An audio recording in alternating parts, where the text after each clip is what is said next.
Bonsoir d'abord. Pour cette question du vote à la Suisse, vraiment ça nous a choqués tous. Il intervient à un moment où la communauté européenne traverse une crise économique très grave et voilà qu'on s'intéresse à un élément d'architecture de mosquée. C'est un faux débat, qu'on essaye un petit peu de nourrir la peur du musulman, la peur de l'islam, alors qu'on aurait pu beaucoup plus à gagner en s'attaquant aux vrais problèmes des citoyens.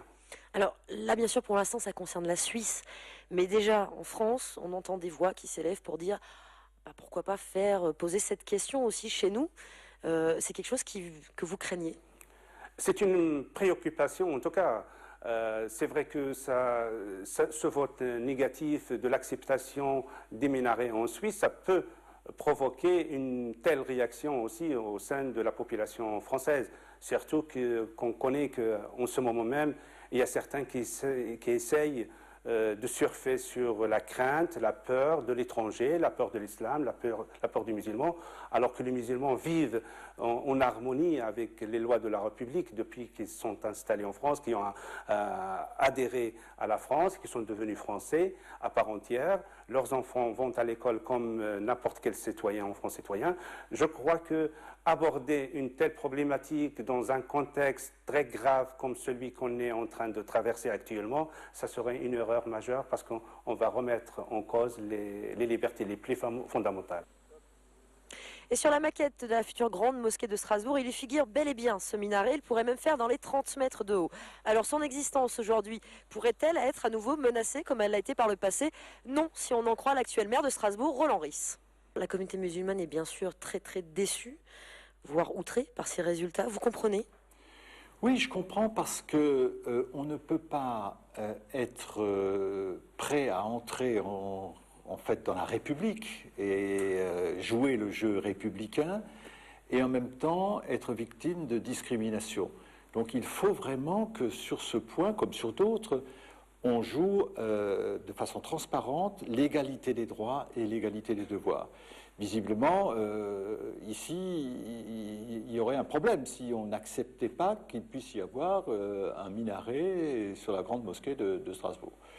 J'ajoute d'ailleurs que c'est ce qui était prévu au départ. Le projet, tel qu'il avait été validé par Catherine Trottmann et moi-même à la fin des années 90, comportait non seulement un minaret, mais aussi des espaces culturels, des espaces socio-éducatifs, des espaces socio-culturels, de façon à être dans la logique où sont les églises, où sont les temples, où sont les synagogues, où on accueille les enfants, on les aide à faire les devoirs. Parfois, il y a même une radio, comme à la grande synagogue de Strasbourg. Je ne vois pas au nom de quoi le maire de Strasbourg dirait « vous avez le droit et vous n'avez pas le droit ». Si on s'attache vraiment à la région et donc au concordat, ils sont un petit peu en dehors déjà de ce qui existe aujourd'hui. Très prosaïquement, on paye les prêtres, les pasteurs, les rabbins. Pour les musulmans, pour l'instant, il n'y a rien qui est prévu. C'est exact.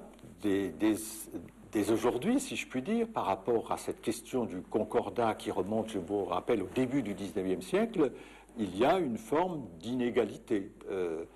Je crois qu'aujourd'hui, l'idée d'intégrer l'islam dans le concordat est une idée qui ne correspond à aucune réalité, à aucune demande véritable de la part du monde musulman, à part quelques-uns naturellement. Cela supposerait que l'on renégocie le traité international qui constitue le concordat au début du XIXe siècle. Je pense que ce n'est pas réaliste aujourd'hui d'imaginer cela. Mais pour le reste, égalité de droits et de devoirs, même proportion du coût pris en charge par la collectivité, mise à disposition d'un terrain par bail amphithéotique, tout ce qu'on fait pour les catholiques, les protestants et les juifs, il n'y a pas de raison de ne pas le faire pour l'islam. Et pour faire bonne mesure, nous avons voulu savoir l'avis de l'opposition actuelle à la municipalité de Strasbourg, à l'UMP. L'UMP qui, par la voix de son secrétaire général ce week-end, Xavier Bertrand, a dit s'interroger. Xavier Bertrand ne voit pas, lui, pourquoi des minarets seraient obligatoires à la pratique de l'islam en France. Qu'en pense, lui, Robert Grossman, qui faisait partie de l'ancienne municipalité, une municipalité qui, en son temps, avait voulu interdire ce minaret à Strasbourg? On l'interroge tout de suite.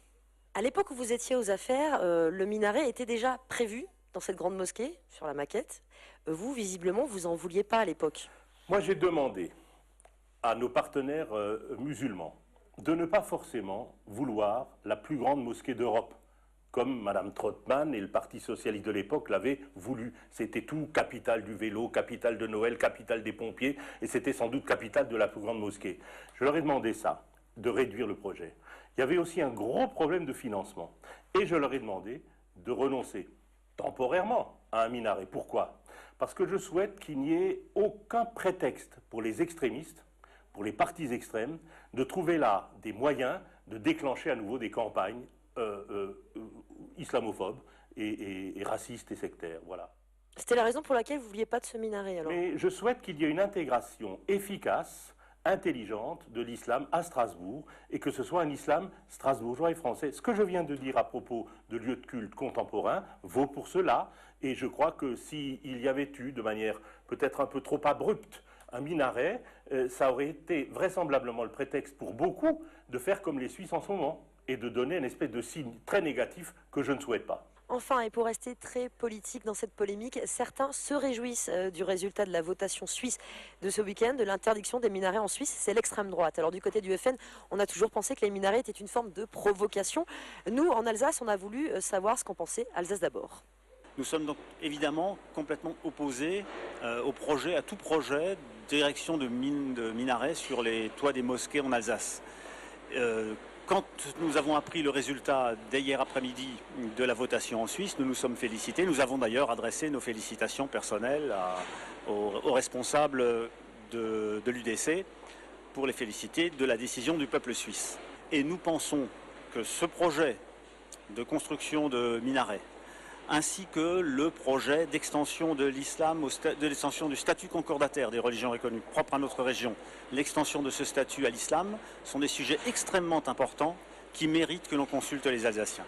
Nous voyons bien au retour de nos pétitions combien les Alsaciens sont majoritairement opposés à ce projet, et nous souhaitons que Roland Ries, le maire de Strasbourg, organise un référendum avant de donner l'autorisation de la construction